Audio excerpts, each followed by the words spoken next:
we need to start reading about it, then start learning some of the libraries, learning some of um, the ways the program is structured. And I believe also that we're going to use some time on this platform to do some coding training, Python especially. So we're going to take us through some of the nitty gritty and some of the basic things we need to know. Because I don't just want to spew out the theory. End of the day, it will not be beneficial, because to be sincere with us, to be able to do great things with AI, machine learning, to a large extent, we should know coding. It doesn't mean if we don't know coding that we can't do anything. There are many domains, there are many fields, and there are many value chain in the world of artificial intelligence. So it's not specifically that it's the technical aspect that could be beneficial. There are other value chains that are linked with the field. So we could still do some things. But I will want us to, okay. Hello, sir. Sir.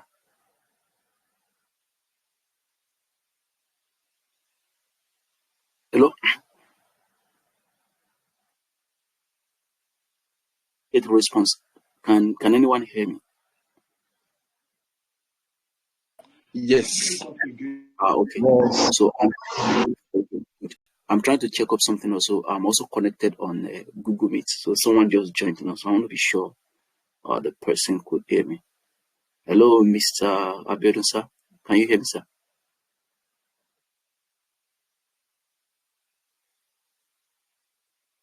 Can you hear me, sir? Let me.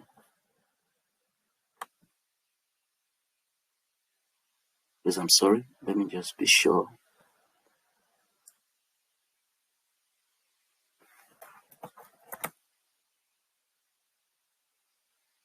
Okay, so while I wait for a response from the other side, that's from the Google Meet now, I want to ask us what. Okay, let me just ask this way: is there any one of us that's very familiar with Python language? Is any one of us you're familiar with Python programming language?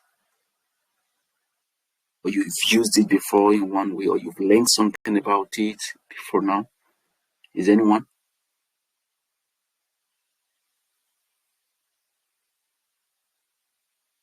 Hey,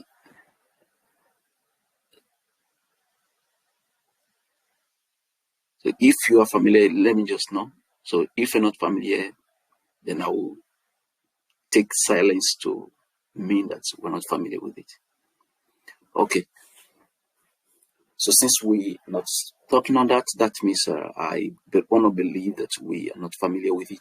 So that means I will need to curate some courses around this to make sure that we are up to date on things we actually need to know that will be beneficial to us in this regard. So it's not a big thing actually. It's not a big thing. So I want us to know that if our mind is on it, we can learn it and we can know it. So there are many materials online, there are tutorials online that will help us to be up to date. The reason why I'm emphasizing that is because for us that want to really do great thing with machine learning, is inevitable, is something that we cannot do without Python, at least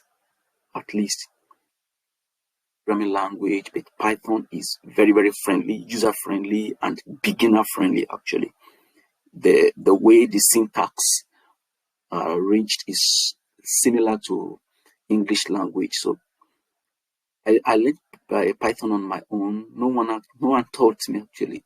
So I just watched videos, learned things on my just personal development. So we could also do it. we could do it. It's just a matter of putting mind to it. If we devote days, weeks to it, we will be good at it. Be very, and there are many YouTube videos that are going to support us along the way. Okay, so I need to just dive into the work of today. So in today's work, I'm coming in a unique way in the sense that I've learned over time that people learn better through pictures. Actually, there is this statement that says that a picture or one image speaks more than 1,000 words. So what I'm going to do basically today is all the concepts I want to share today will be through images, will be through pictures. So as I share my screen now, I have some images. Please, can you see my screen? Yes. Okay, thank you. So let me get at it. So the concept I'm going to discuss will be basically addressed with images.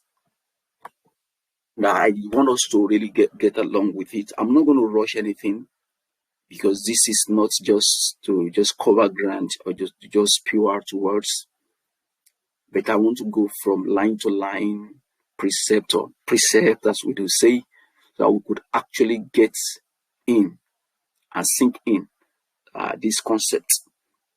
So we started for some weeks now. We started on March 2nd, and we have gone through 3 presentations already. So for those of us that are just joining, we could also refer to the materials, all the materials, the videos there on the group portal. So we could refer to those things to get up with what we have learned, what we have covered in the past. So we've talked about the introduction to artificial intelligence. We've talked about some of the benefits, the application areas of artificial intelligence. So today we want to be looking basically at machine learning. So in some of the previous studies, some of the previous lectures, we talked about the fact that artificial intelligence is a broad view. It's a field that is very broad, and it encompasses other things. It encompasses stuff like, hello, Mr. Abiodun, can you hear me, sir?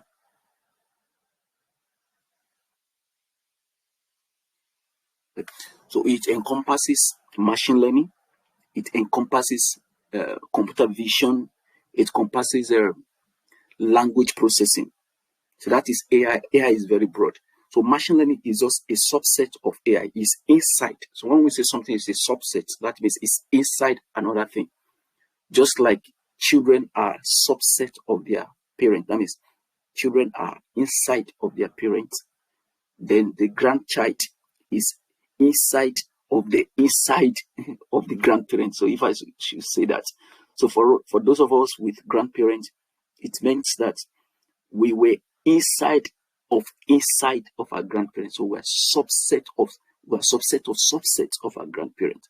So artificial intelligence is a broader view, big picture. The inside of artificial intelligence, we have machine learning, because some people are of the opinion that machine learning and artificial intelligence are the same. No, they're not the same. Machine learning is a part of artificial intelligence. We've talked about this before, so I'm just trying to re-emphasize it because it's important we understand the concepts. So we delving into machine learning today, and for some weeks now we're going to stay on that, talking about machine learning, and we're going to be looking at some basic things and some intermediate and also some advanced stuff on machine learning. And for us to be efficient in machine learning, as I said, we need to touch on a particular programming language, which is going to be Python for our discussion. So let me get into it. We have this image here. Can you confirm you can see the image machine learning then with 3 branches? Can we confirm that? No. Okay, we cannot see that. So you are still seeing the first image, right? Yes. Okay. How about it now? Yeah. Oh, thank you. Okay. Here we go. We have machine learning as a subset of artificial intelligence. Okay, maybe because of the new joiner, let me talk again about machine learning. Machine learning simply means the process through which we make our machine to be intelligent such that they are able to learn from experiences, just like humans, we learn from experiences. So we make them to learn from experiences through programming that is not that explicit. We don't program them explicitly. That means we don't program them often and often, every time. We program them, we train them once, and afterward we're able to use them to do subsequent functions. So the programming we give to these machines are not explicit programming. We make it such that they are trained once, and afterward we don't train them any longer, because we have assumed and we expect them to have learned. So when we train our machines like this, and we could use them to perform functions that they are trained for subsequently with high accuracy, and with them fulfilling some other metrics that we're looking at, then we would deduce that that machine has learned properly. So machine learning, humans are also involved, because some people today, they're afraid. They think if we keep at the pace we are at now, and we keep learning and we keep training our machine, what is going to become of humans? What is going to become of the workers? Does it mean that machine will take over everything we are doing, and we will not need to get any work to do again? It's not going to be so. When we train them, they still need us. They need us actually to be trained further, and to be trained further, and to be trained further. So we should not be afraid. And also, by the way, we should actually make sure that we upgrade, because it is in our upgrading that we have the value. So for those who are not upgrading, they could be afraid. But for those who are upgrading, they show that the more they upgrade and the more the AI market expands, the more they will be benefited. So there's nothing for us to be afraid of if we could actually upgrade ourselves. So that's very, very important for us to know. Okay. But then, as I said, so after this, we have machine learning. Then in machine learning, we have these categories. We have supervised learning, we have reinforcement learning, and we have unsupervised learning. I've talked about this before, but still I need to re-emphasize it. So we train our machines three broad ways actually. Actually, we have some other school of thought that believe that, for instance, they believe that supervised learning, we see have something, some people call it semi-supervised learning. But suffice it to have these three for now. So we have supervised learning, we have reinforcement learning, then we have unsupervised learning. So if you look at supervised learning, we have some other branches of supervised learning. So there we have a k-nearest neighbor. We talk about them. We have a decision tree. We have Bayesian interface. We have a support vector machine. This support vector machine, I just wrote an article on it. So I'm going to publish it shortly. The support vector machine is a very powerful algorithm that is used on supervised learning. Then after that, we have a reinforcement learning. Reinforcement is an English word, actually. Reinforcement. When you reinforce something, it means somebody has done something, and you say something, or you give something to that individual to make the person happy for achieving something, or to make the person go in and do more if the person has not actually performed up to expectation. So in some settings today, there's something called feedback system. So you use feedback system to reinforce the good things somebody has done. Somebody who has done a good job, and you give the person a thumbs up. So you are reinforcing the person that, oh, the thing you've just done now, it was a good thing. So keep it up. So you give the person a thumbs up. You could also give the person a thumbs down, showing that that thing you did, it was actually not up to expectation. I expected you to be better than that. So you give the person a thumbs down. So you are reinforcing either positively or negatively for the person to do better next time. So in machine also, under reinforcement learning, so we have what we call the reward system.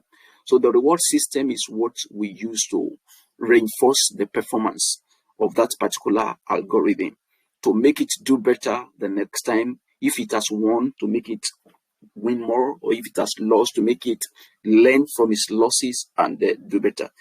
You will get to know more. So this is just a brief overview.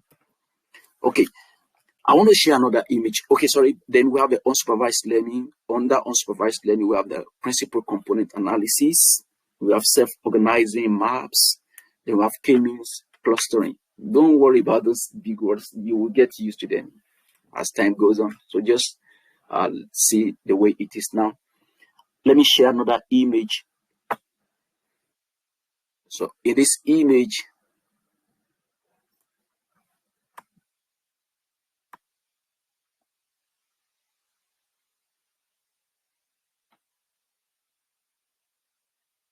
okay. So it's actually saying the same thing. And we see it. Machine learning in using circular representation. Yes. You can see it. Yes. Okay, good. So it's actually saying the same thing. As I said, the approach I'm taking today is a different approach. I will use images to drive home all my points. Then it's also repetitive. So because it's repetitive, I want you to stick more. And that's why I will be taking time again and again to explain the images as they appear. So if we look at the center, there is machine learning showing at the center. Then attached to the machine learning, we have reinforcement learning. We have unsupervised learning. Then we call it supervised learning. So attached to supervised learning, we have something called classification. We have regression. Attached to unsupervised learning, we have clustering. We have dimensionality reduction. Then attached to reinforcement learning, we have real-time decisions, robot navigation, and the likes. So what do we understand by all these jargons, as we can call it? Some people will call it jargons. Again, I will take time to explain the concept. So what I'm going to do now is this. Supervised learning could be broadly divided into two parts. So in supervised learning, we could also have classification and regression. Okay, to be to be deeper still, in classification, what do we do with classification? What do we do when we say we classify?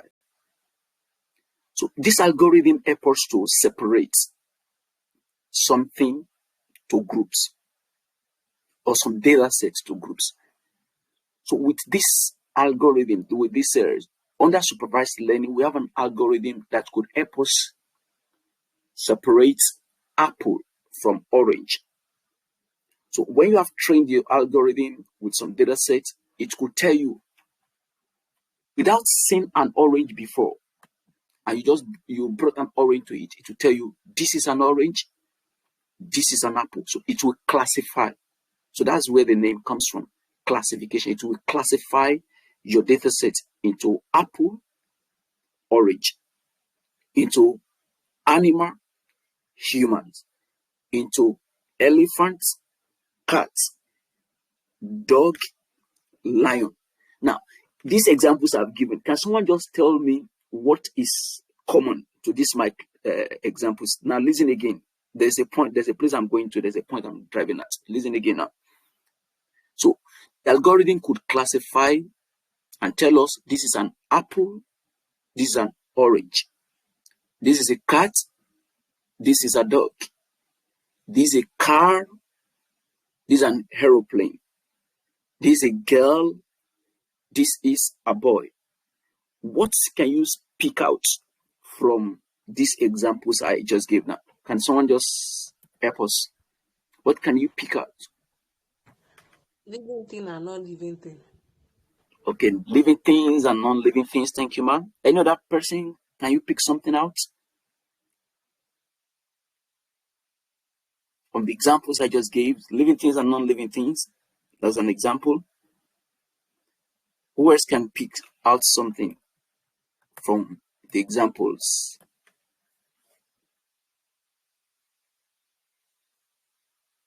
Okay. So from the examples I gave, our sister said living things, non-living things. Now, if you look at them, how many are they? Living things, non-living things. How many? How many classes are those? And you help us again, ma'am. How many classes do we have? Living things, non-living things.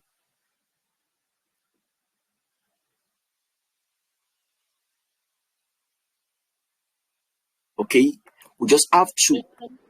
Human What is being it? and human. Okay, yes. And That's human. how many? I mean, in number now, how many classes do we have? How many? 2. Two classes. Thank you. Two classes. So that's what I'm going to. So in this category, in this classification, we talked about just two classes. So we call them two classes. Classification, classes is a root word. Root. That means classification. If you break classification down into syllables, you have class, then fication, classification. So that means you are ficationing, you are fictionalizing classes. So that means you're actually dividing classes. Okay. We call this type of examples where you have two classes, you call them binary classification. That's very important. It's very, very important. It's very, very important. You will see it in days to come. Binary classification. Where does that come from? Well, I'm sure we have learned mathematics at a point in time in our lives, and many of us maybe are still learning it now. So when you say binary number are numbers that are based on two, base two. Bi, even in English, when you say bi-weekly, biannual, biennial, bi means two, bi-weekly, every 2 weeks, bi. So when you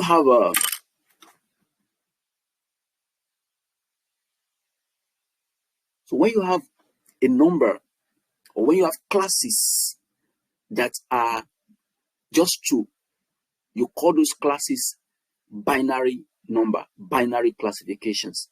You are welcome, sir. Can you hear me, sir?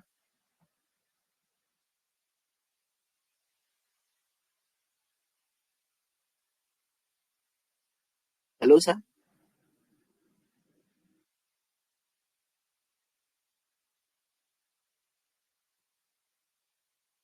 Hello, sir, can you hear me?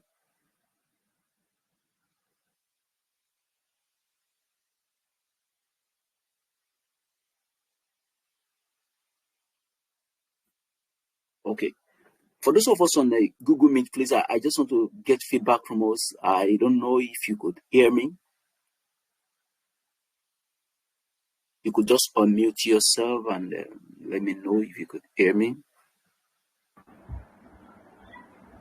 Yes, we can hear you, sir. Okay. Thank you, sir. Thank you, sir. Okay. So I was explaining the concept of binary.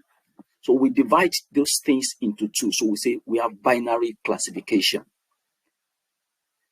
In supervised learning, there is also another aspect of classification that we call multi-class. Multi means more than two. many. You could say multicolor, that's many colors. Multidimensional, that's many dimensions. You could say multi-talented, that means many talents. Many talent. Can someone give me another example of where we could use multi? Multi. Can someone give me an example? Any example? Can someone give me an example of where we could use multi? Like city, country. Okay, like multi cities. Yeah. Is that what you meant, sir? Okay, Yes. thank you. So Multi. what is it, sir? Thank you. You take multivitamins. That means we have many vitamins. Great. Thank you. Thank you for your contribution. So what I'm trying to drive at now is that anytime we use classification, we must be mindful of the type of classes. Very, very important. Very, very important. Or else it will make, if you're not sure, or if you're not considering your classes, it might affect your work eventually, the algorithm you're going to use, because you might choose something, you might choose an algorithm that is not fitted for that kind of assignment you want to do. So you must be sure of the classes, and that's why I'm emphasizing it. So in classification, in supervised learning, we use supervised learning for classification and for regression. But then under classification, we have binary classification and we have multi-classes. So in binary classification, so if you have been given a project, and in your project, your client has told you that they need an algorithm, or they need a software. They need a software that will make them to predict, or that will make them to classify,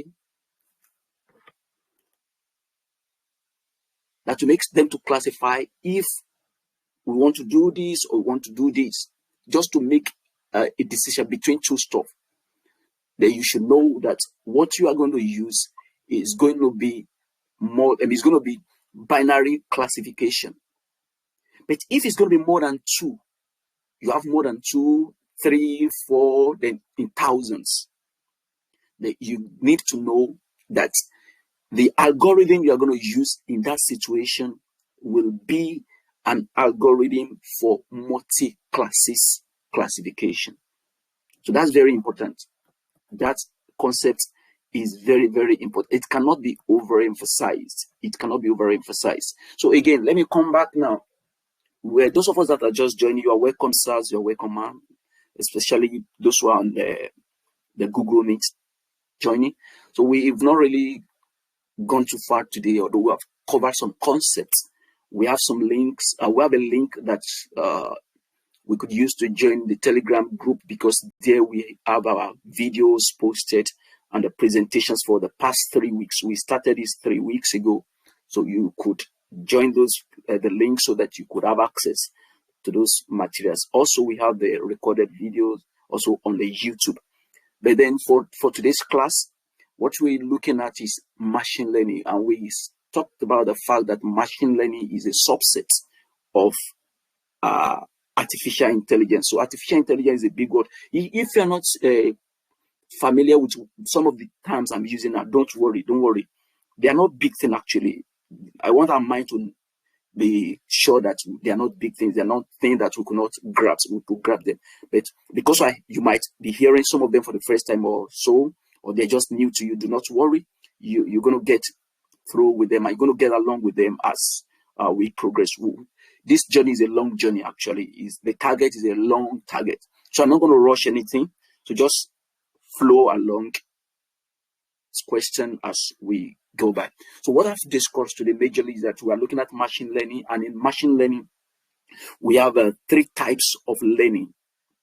So that means 3 types of ways by which we train machine. And when we talked about machine, it simply means computer, basically, or any other electronics gadget, or any other non-human gadgets that we use to aid our activities, aid our works, aid our conveniences and the like. So we call them machines. So it doesn't necessarily mean big machines that we use to, but computer in nature, anything that could do computation. Calculator, for instance, is a machine. So let's not see it as a big word. Okay. So I said there are three ways through which we train our machines. So we have supervised learning, we have unsupervised learning, and we have reinforcement learning. So I've been talking about supervised learning. And in supervised learning, it could also be categorized into two sections. We have classification, we have regression. So in talking about classification, I make clear that in classification, we have two classes we need to be aware of. We have binary classes and multi-classes. So binary just means two. Bi means two. So when you have two classes, what do you mean by classes? Simply, let's look at an example. Man, woman. The people that are on this call today, we have two classes of people. We have gender, male, female, man, woman, boy, girl, boys, girls, men, women, male, female. So those are the classes of people we have on this call today. So we call them two classes. By the creation of God, we just have binary classification. We don't have multi-classifications, as some people will want us to erroneously believe. We don't have multi-classifications. We have just two classifications, man, woman. That is my belief, and that is my stand. Therefore, we could also have multi-classifications where you have different type of animals, dog, cats, elephants. So those multi-classifications. So whenever we want to select the algorithm, now I said algorithm, it's not a big word. Algorithm simply means step-by-step instructions. Step-by-step instructions that we give to our computers to follow in order for them to make decisions. Step-by-step instructions. When you have done this, do this, do this, do this. So those sets of instructions are what we refer to as algorithms. Those step by step. For instance, I want to go from my house to the school. So what are the things I'm going to do? What are these things I'm going to do before I do that? First of all, I need to wake up. I need to pray. I need to brush my teeth. I need to do this, do that, do that. So when we document this step by step, that the steps that I need to take for me to do a particular task. So we call those step-by-step activities, we call them the algorithms, the instructions. So algorithm simply means those instructions that we package and we give to the computer, or we give to the system, or we give to our machines that follow this, and then you achieve this. So again, whenever we want to pick an algorithm that we're using for supervised learning, we need to be sure of the classes of our data. Is it binary or is it multi-class? I believe I've been able to do justice to that. So I think we should proceed. So if there is any question around that, we could call me, or we could call my attention to it, and I will address it. Then, if you again look at that image, in classification, you see what to identify fraud detection. Then you see image classification. Then attached to regression, you see population growth prediction. Let me come in through this. I'm very sure some of us, or many of us, or all of us, we are aware of some of the programs that are run by these Western countries.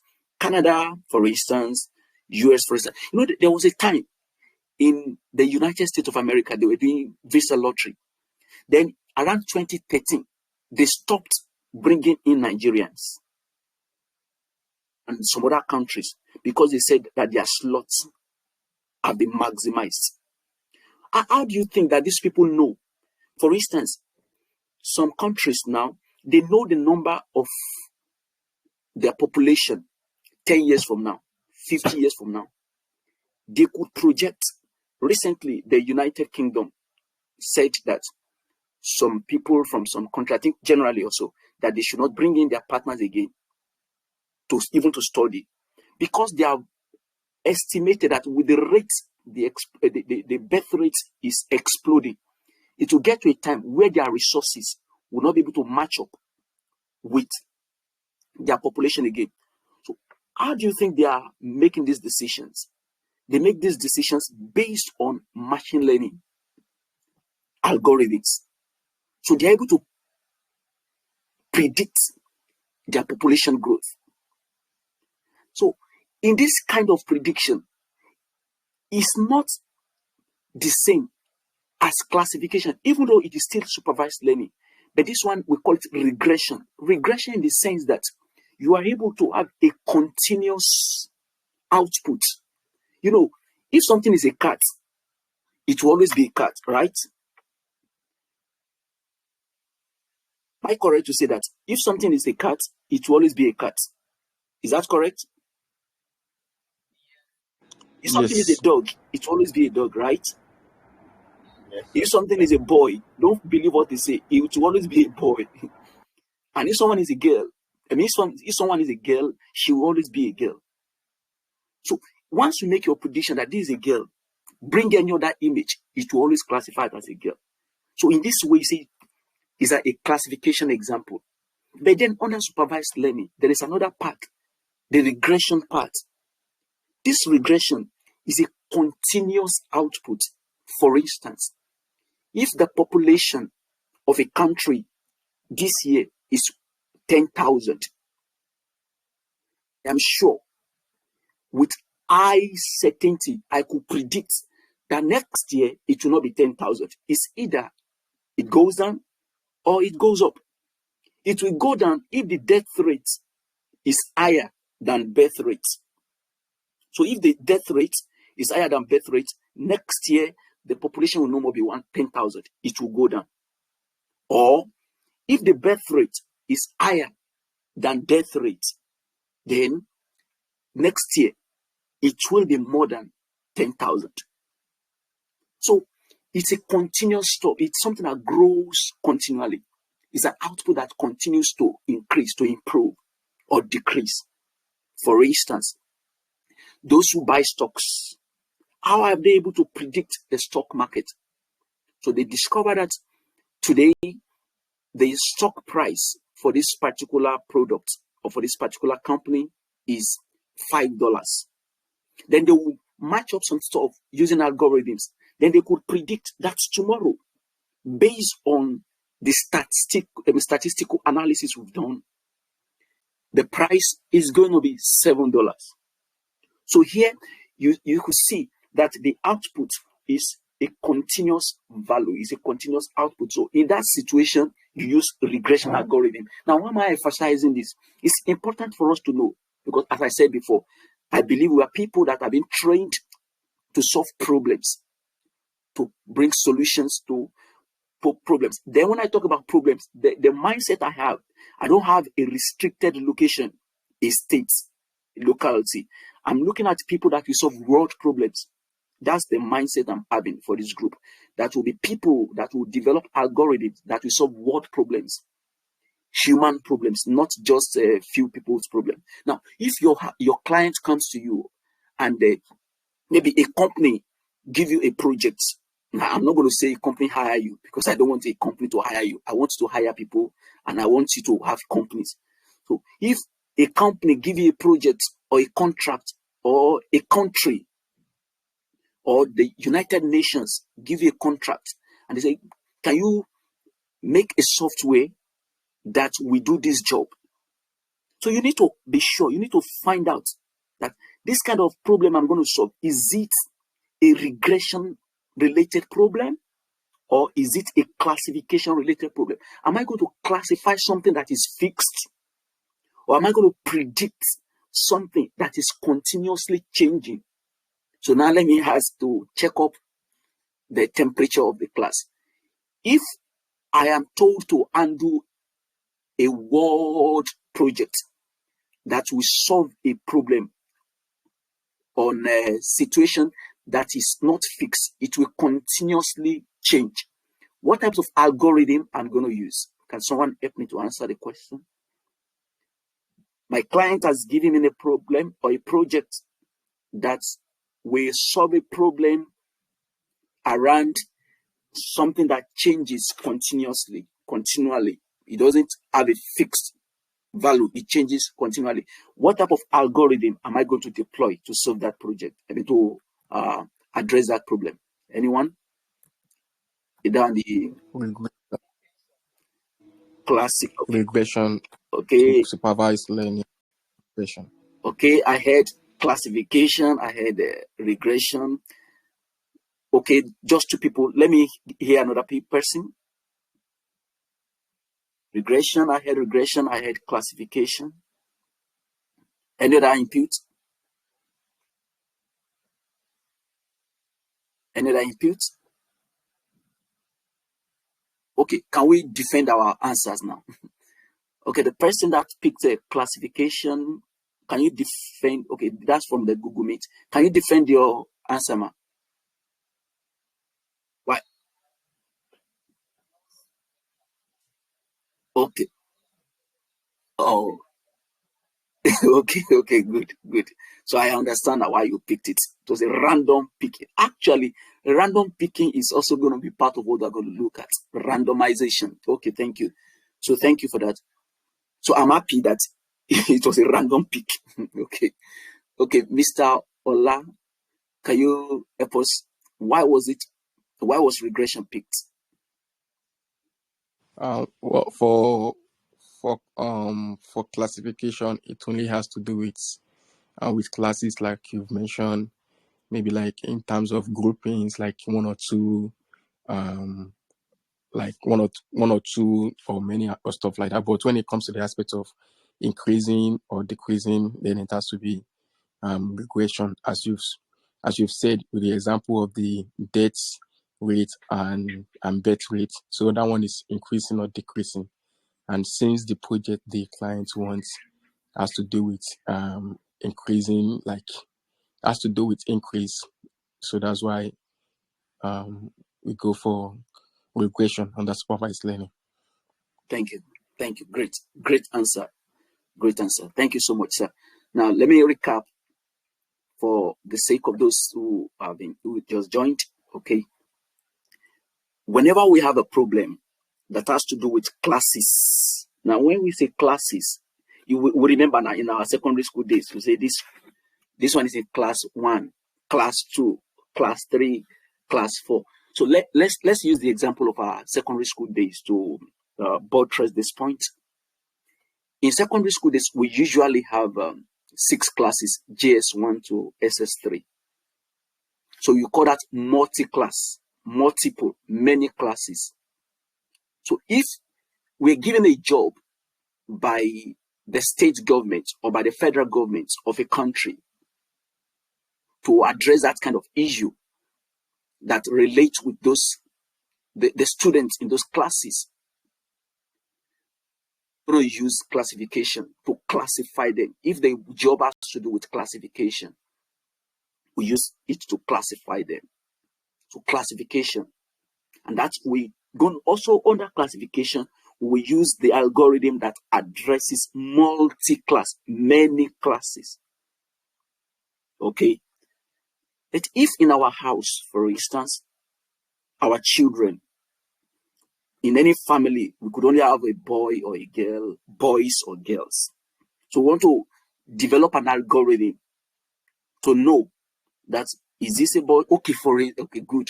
Those who have given birth before, there will be a time when you go for scanning, ultra scan, and they will do some stuff on your tummy, then something will be projected, and they will print out something for you.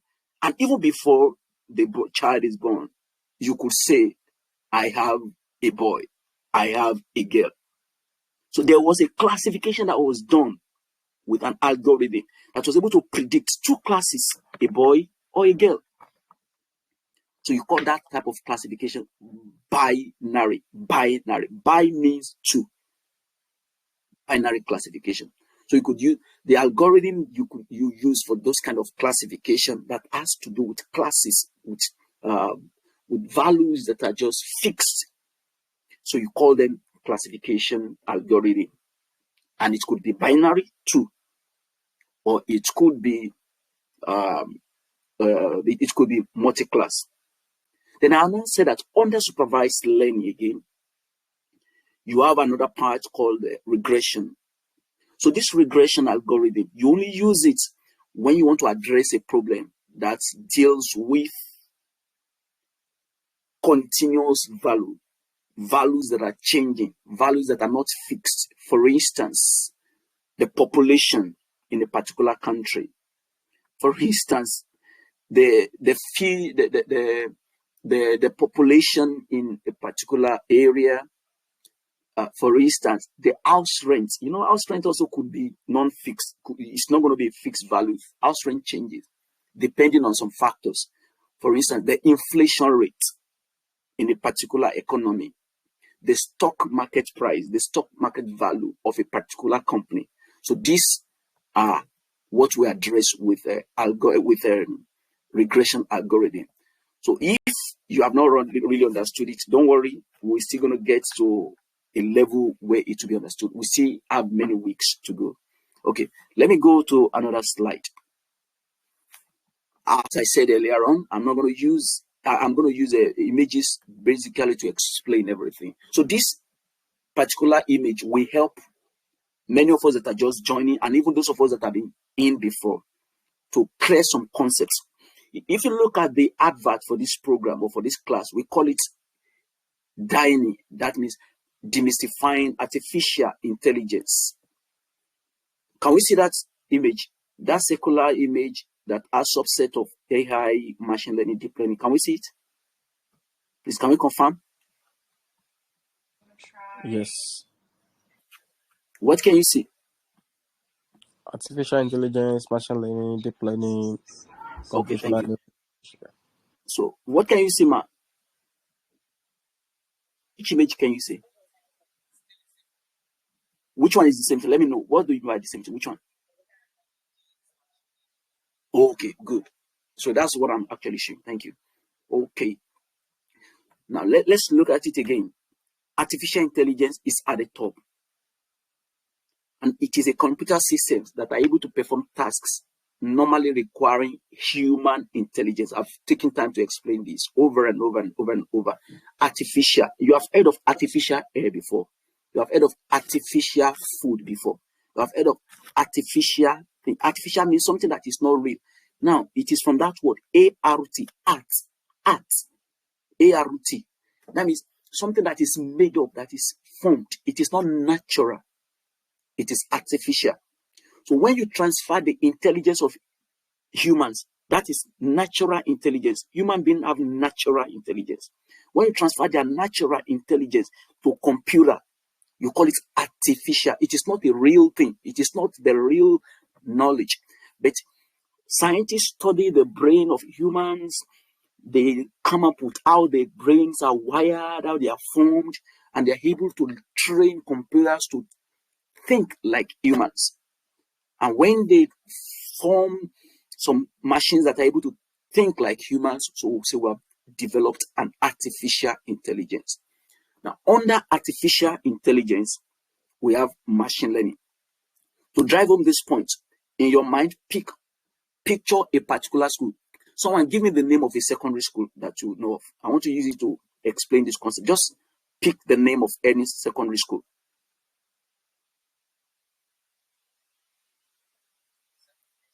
Christ Lead Secondary School. Okay. Christ Lead Secondary School is the artificial intelligence. Is the broad picture. Now, in Christ Lead Secondary School is a school. But in that school, how many classes do we have in that school, man?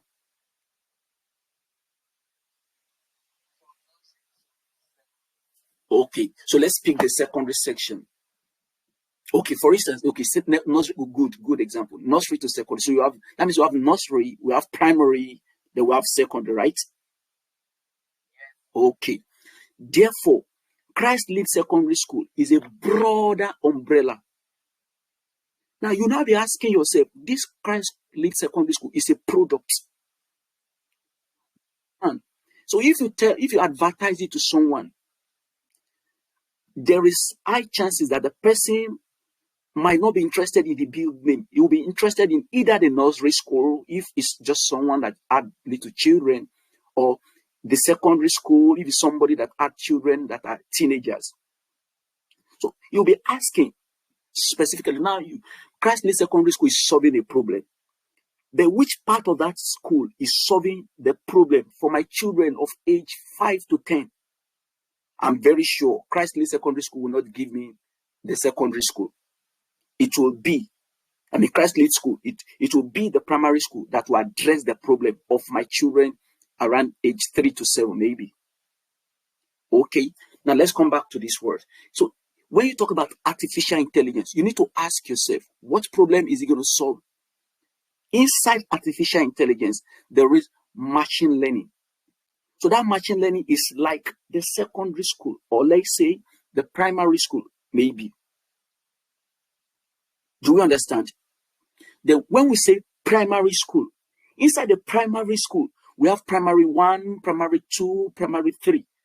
So under that machine learning, you see deep learning. So deep learning is one of the primary classes, maybe primary 5, inside the primary school, inside Christ-led school. Do you understand the pattern? Do you understand this pattern? Yes, sir. I need to get the feedback because it's very important. I know I'm emphasizing this. It's from experience and we need to get it right. So let me go over again. 1, Christ-led school is a big, broad name. But you know that in Christ-led school, we have, let's say, okay, let me prophesy. We have university also. Christ-led school, we have university. So we have university, Christ-led school, we have a primary school, we have secondary school, we also have a nursery school. That's the broad picture. But now, when I come inside Christ-led school, that means we come inside artificial intelligence, we find a class called the secondary school inside Christ-led school. So that secondary school is the machine learning. Inside the secondary school, I used primary school the other time, it doesn't matter. So inside the secondary school, we now go to a class in that secondary school called SS2, that's senior secondary school 2, level 2.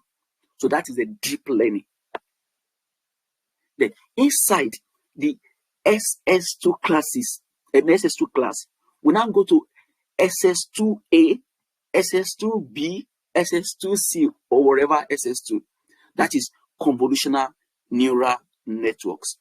So you can say SS2A inside SS2 class, inside secondary school, inside Christ-led school. And that's the idea. Now, with that idea, let's now come back to my picture. So artificial intelligence is a computer system that are able to perform tasks normally requiring human intelligence. Then we have that's machine learning now. Computer systems that learn without following explicit instructions. I've explained what that means. Explicit instruction. By using algorithms, I've explained algorithms and statistical models to analyze and draw inferences from patterns in data. I've explained all this. Then let's just see follow. Then inside machine learning, we have deep learning. So deep learning is a type of machine learning in which multiple layers of processing are used to extract progressively higher level features from the data. Don't worry about this. Just understand. Just see this. Just visually see this for now. Don't worry. Then inside deep learning, we have a deep learning algorithm, convolutional neural networks. That's where I work. CNN is where I work. Convolutional neural networks is a deep learning algorithm that consists of layers that receive input, assign importance, and cluster the similar. So don't worry about that. So let me move on. Now. Again, this image is just re-emphasizing what we have we have said before. Okay, so we have machine learning. Under machine learning, I believe at the end of this class today, people should be able to tell me the 3 types of classes and the 3 types of machine learning. I want to round up very soon. So can you give me the answers now? Types of machine learning. Number 1, supervised learning. Okay. Unsupervised learning. Thank you.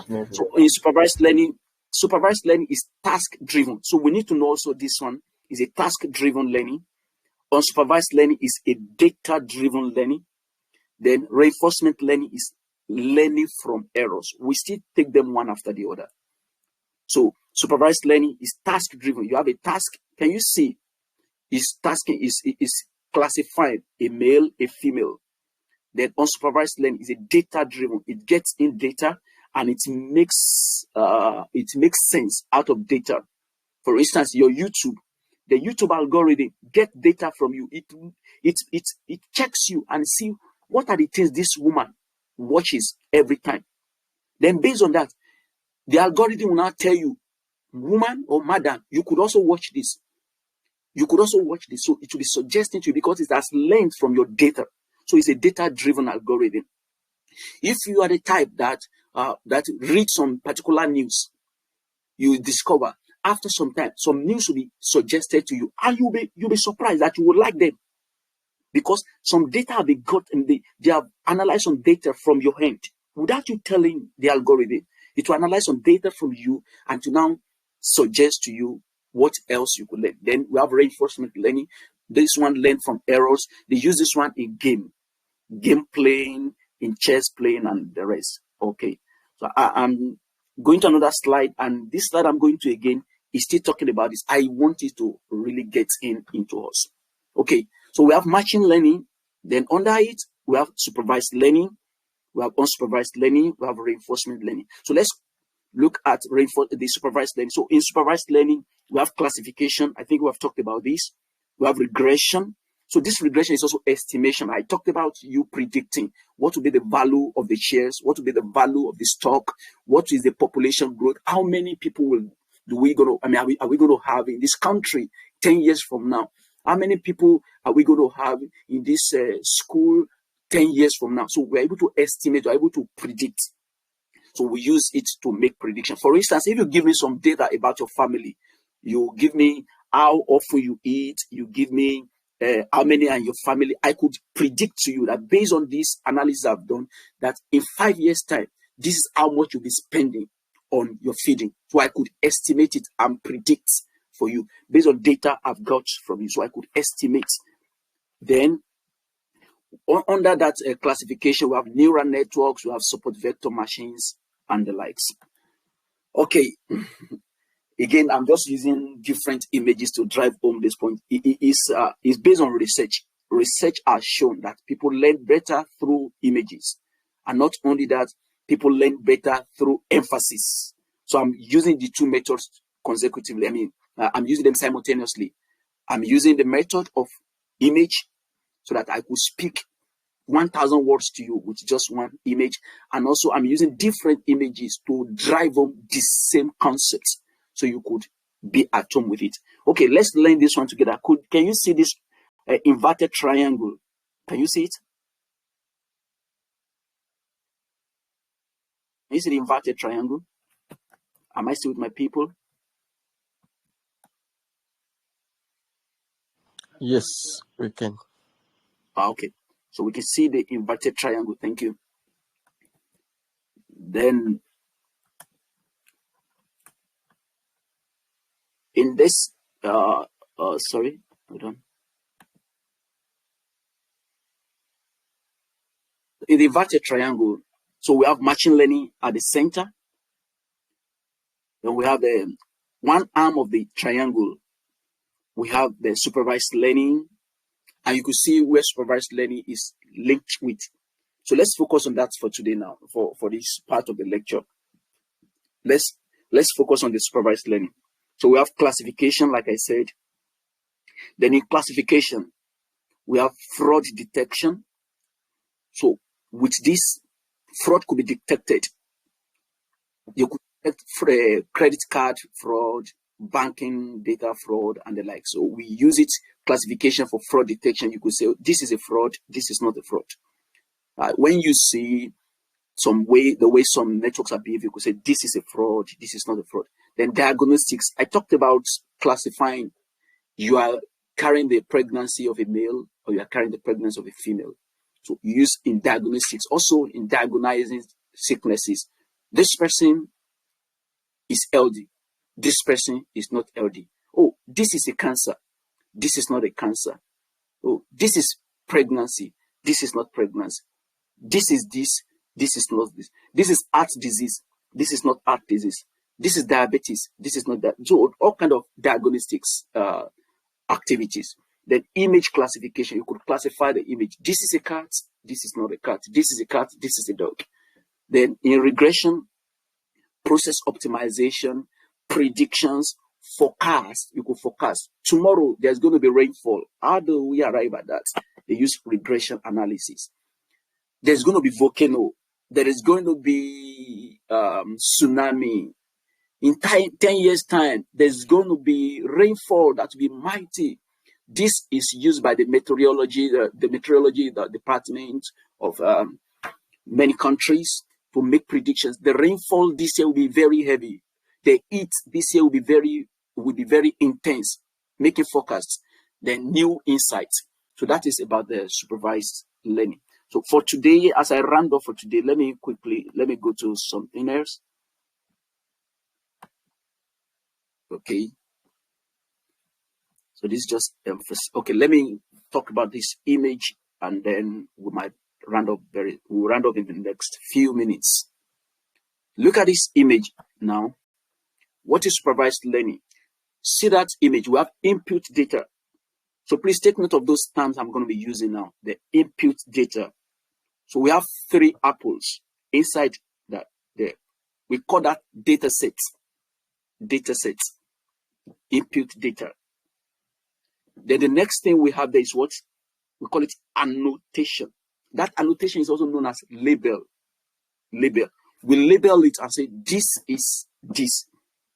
So supervised learning, just like the name, you supervise the learning. You are with the learning. You are in the process. Now, not necessarily a human being now, but there is a system that is supervising that process. So there is an input data, but this input data has label. It has annotation.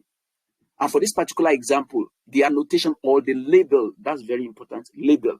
The label is apple. That brain, in terms of gear inside that person's head, is the algorithm. So you tell it that this is an apple. Then the machine that you have trained now makes a prediction and it speaks, it is an apple. So you have trained, so we'll say you have trained this model. So the model has been trained. Thereafter, you've trained this model, you could now bring many other apples, different apples. But this one, you don't need to label them. I will see the flow now. The first time when you are training the apple, when you are training the machine, you label them.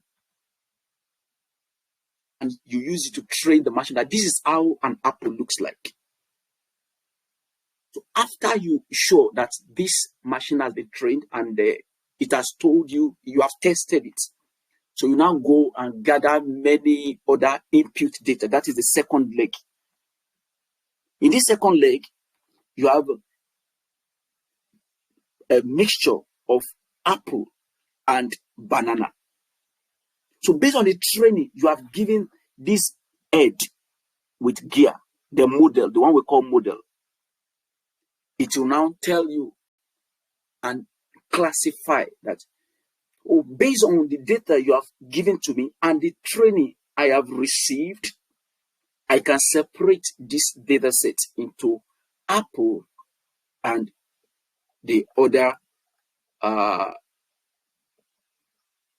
I could separate it into apple and banana based on the training you have given to me. In fact, this is the example. These are our teachers. These are the teachers in school. They will teach us mathematics. They will give us examples. And after they've given us examples, there's something called, there's something that follows. What is that? There's something that follows after the teacher has taught you mathematics and they've given you example. Either you understand it or you don't understand it. There's something we follow. What is that thing that follows in our secondary school or even in the university? Classwork. Thank you. Now, what do you think the classwork is meant for?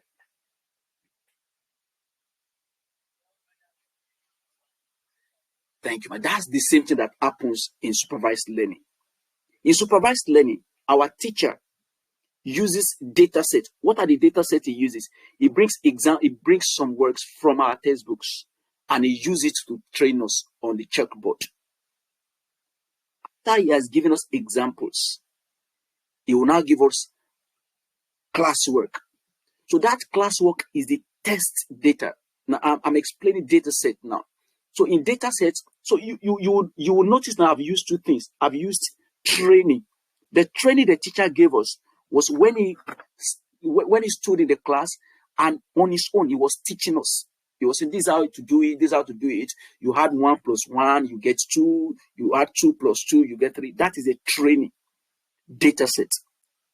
After he will ask us, have you learned it? Did you understand? And everybody will say, yes, sir, even those that don't understand. So as not to be labeled Olodo, they say, yes, sir, we have understood. Okay, the teacher will now say, bring out your book, everybody. Close your textbook and tear a sheet of paper wherever and solve this. So the work is asking us to solve. Those ones are to test us. So we call those examples, the classwork he now gave to us, they are the examples. They are the test data. We have seen the way he has done it. So he will give us the same questions that has to do with what he has trained us on to test us. So after we have been tested, let's assume we score, let's say there's someone that scored 90%. So that person who scored 90% is telling the teacher, I have learned what you have taught me. So the teacher cannot say, yes, I am accurate in my training. I have taught you very well.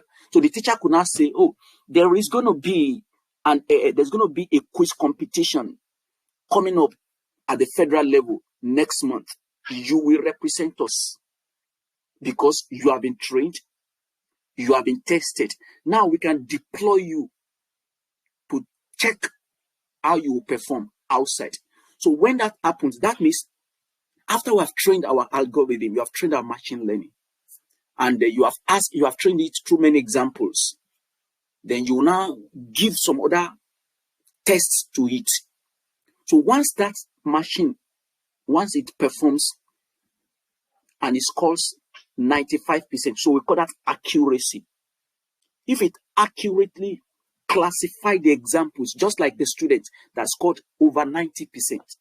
So you can ask, okay, this machine has been trained very well and it has been tested.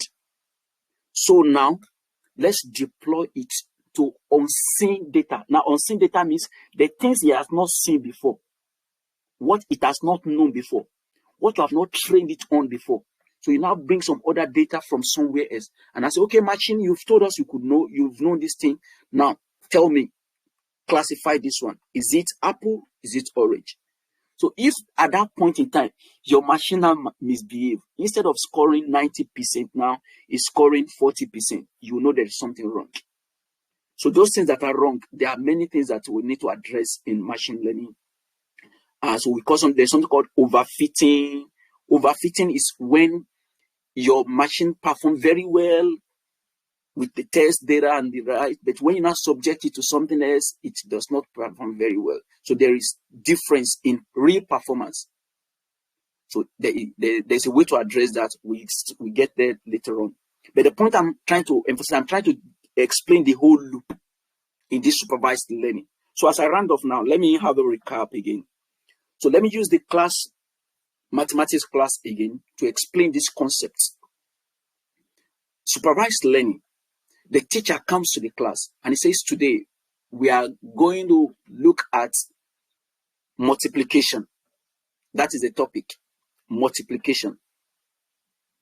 Then he says, in multiplication, we are going to solve these 3 examples. Example 1, 5 times 3. And he says, this is how to solve it. Count 5 in 3 places. Add them together. What did you get? We get 15. He writes it.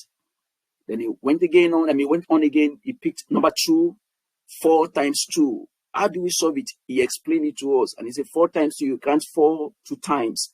Then you get 8. Number 3, 5 times 9. How do we solve it? Count 5 9 times and add them together. Then we get 45. Then you ask, have you understood? Like my biology teacher there, will ask us, the man is from Ife. He will say, Esikeye, that means, did you understand? And we will respond, Eyemi, that means, we understood. That means the teacher will ask you, have you understood? Everybody will say, yes, sir, we have understood. Chorus. Okay, you now say, for me to know that you have understood, let me give you classwork like our sister suggested. Now, in classwork, you will rub off the board. There will be nothing again on the board. Now, it's expecting that what he has trained you is in you. Without the help of any resource or material, on your own, you should be able to solve it. So we say, okay, tear out a sheet of paper, get your pen. We have this classwork. Number 1, 8 times 3. Then some people begin to eat their pen, the cover of their pen, because they don't really understood. I mean, they did not really understand what was taught. 8 times 3. Some people will quickly solve it. And they'll say, okay, 8 times 3, they will solve it, count 8 3 times, then they will get the answer. They will solve this.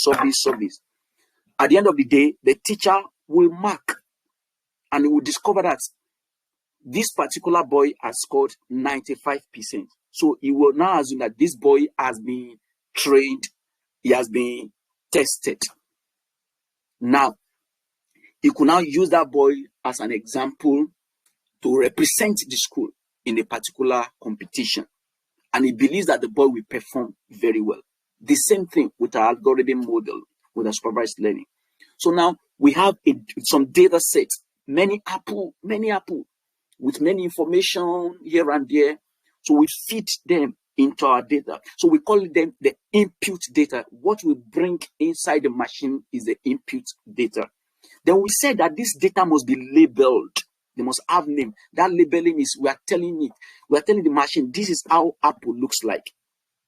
This is how this looks like. This is how this particular thing looks like. So we give it many examples with labeled data. Is very important. Supervised learning, we use labeled data. Then that is the training data set. So we will train our machine with this labeled data sets. But at the same time, we also have some data set, we call them the test data set. So this test data set is like the classwork. We use this test data set to check up with our machine. Have you been able to learn what I taught you with my training data set? So for us to know that that machine has learned very well, that model, that big head with that gear has learned very well, it needs to perform, it needs to score some mark. So that mark is called accuracy. One of the mark it needs to score, one of them is accuracy. So it needs to score like 95%, 90%. So when it scores that mark, so we know that this machine learning algorithm has been taught, has been tested, and has this accuracy of 95%. Therefore, I can go to meet anybody to give me data sets, new set of data that this machine algorithm has not seen before. I will now bring it. That's the project I'm doing now. So after you have done that project, you now go to that client that has given you that job and say, okay, I have developed this software. Take it and use it to make prediction because I've tested it and it has performed. So if it did not perform very well through the test data, you could still do some other fine-tuning. That word is important also. Fine-tuning.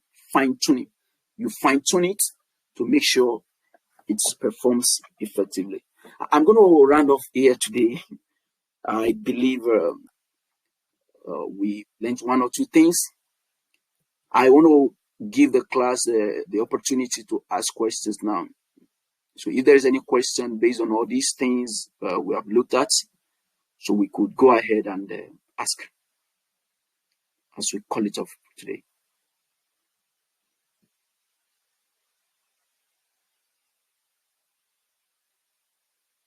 So any questions?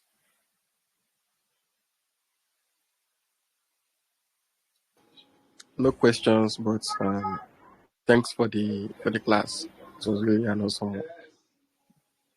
Thank you, sir. You're welcome, sir. From the Google Meet, anyone?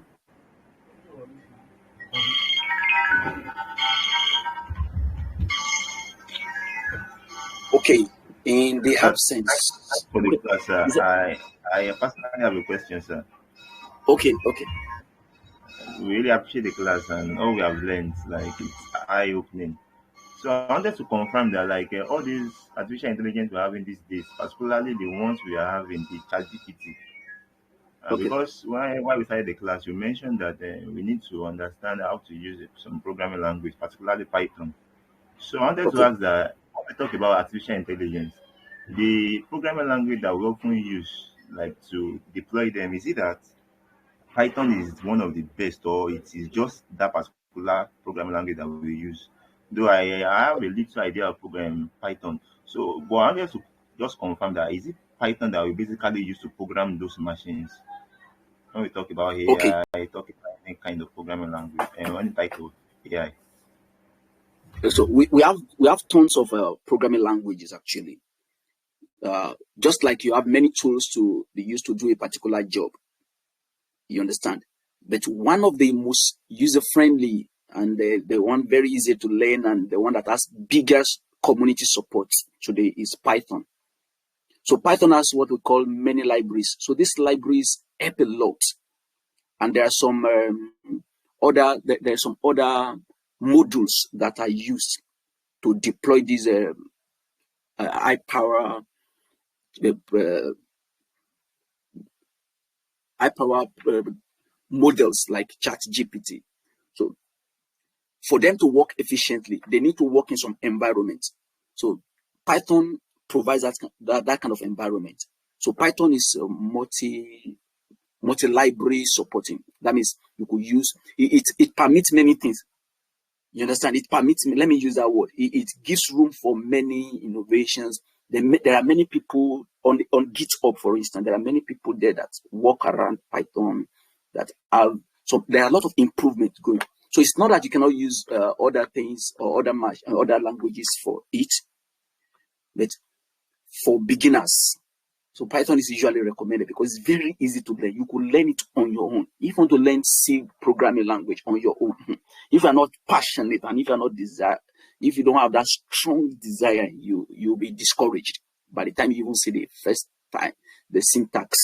But in Python, you could start writing a code today in few minutes. You could begin to write your own language and your own code in the day you start learning. So it's very easy to learn and it gives room for many innovations. So that's why Python is recommended. It's not like you cannot use other ones, but Python is at the forefront of it.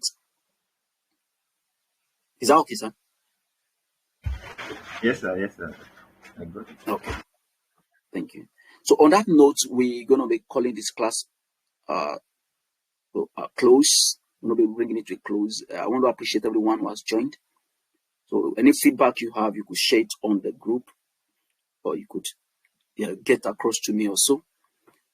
Every feedback will be taken note of and every feedback is welcome. Thank you so much. We have come to the end of the class. God bless you.